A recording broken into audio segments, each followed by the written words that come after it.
জয় গুরু। শ্রী শ্রী ঠাকুরের রাতুল চরণে জানাই আমার শত কোটি প্রণাম। আপনাদের প্রতি প্রত্যেককে জানাই আমার রানন্দিত জয় গুরু। একবার আলোচনা প্রসঙ্গে পঞ্চানন সরকারদা শ্রী শ্রী ঠাকুরকে প্রশ্ন করছেন, অনেক সময় বড়লোকের অযোগ্য ও অপগণ্ড ছেলে জন্মায়, অথচ অনেক নিকৃষ্ট লোকেরই হয়তো এক জিনিয়াস বা মহাপ্রতিভাবান ছেলে জন্মাতেই দেখা যায়। এরূপ কি করিয়া হয়? সুপ্রজননের দায়িত্ব কাহার, পুরুষের না নারীর? অনেক সময় দেখা যায় বড় বড় জিনিয়াসদের সন্তান হয় না বা কুসন্তান হয়। ইহার কারণ কি, আর বংশহানি কি কি কারণে ঘটে? শ্রী শ্রী ঠাকুর এর কি উত্তর দিলেন, আজ তাই আলোচনা করব। পঞ্চানন্দা ঠাকুরকে জিজ্ঞাসা করলেন, অনেক সময় বড়লোকের অযোগ্য ও অপগণ্ড ছেলে জন্মায়, অথচ অনেক নিকৃষ্ট লোকেরই হয়তো এক মহাপ্রতিভাবান ছেলে জন্মাতেই দেখা যায়। এরূপ কি করিয়া হয়? তখন ঠাকুর বললেন, পুরুষ যত বড়ই হোক, স্ত্রী যদি তাহাকে কুৎসিত ব্যবহার ভাব ভাষা দিয়ে রঞ্জিত করে, তাহার সন্তান তেমনতরই হইবে।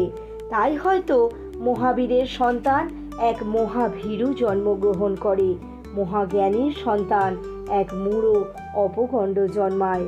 তেমনি নিকৃষ্ট পুরুষের স্ত্রী যদি এমনতর হয়, যাহার সাহচর্যে সে বিনোদিত, পুষ্ট ও উদ্ভাসিত হয়, তবে সে স্ত্রী ভাগ্যে কুৎসিত পুরুষ হইতেও সুসন্তান লাভ ঘটিয়া থাকে। তখন ঠাকুরকে পঞ্চানন্দা আবার প্রশ্ন করছেন, ঠাকুর, সুপ্রজননের দায়িত্ব কাহার, পুরুষের না নারীর? ঠাকুর বললেন, নারীর।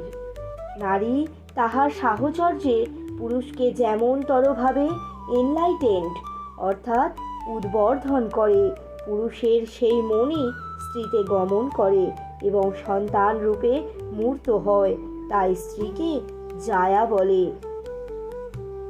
আবার প্রশ্ন করলেন, অনেক সময় দেখা যায় বড় বড় প্রতিভাবান লোকেদের সন্তান হয় না বা কুসন্তান হয়, ইহার কারণ কি? বংশহানি কি কি কারণে ঘটে?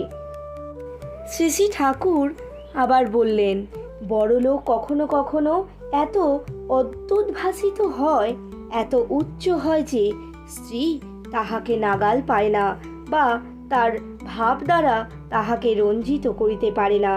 এমন স্থলে প্রায়ই অল্প সন্তান বা নিঃসন্তান হয়।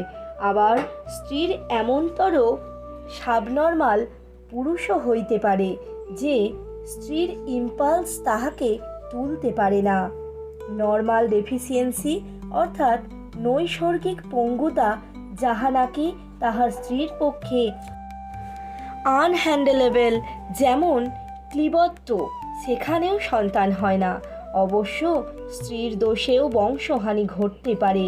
যেমন ধরুন, স্ত্রী যদি তাহার স্বামীর প্রতি ক্রমাগত কদর্য ব্যবহার দ্বারা স্বামীর মনে এমন অভিঘাত জন্মায়, যাহার দরুন সে সহজ পুরুষ থাকা সত্ত্বেও ক্লীবত্বের অধিকারী হয়।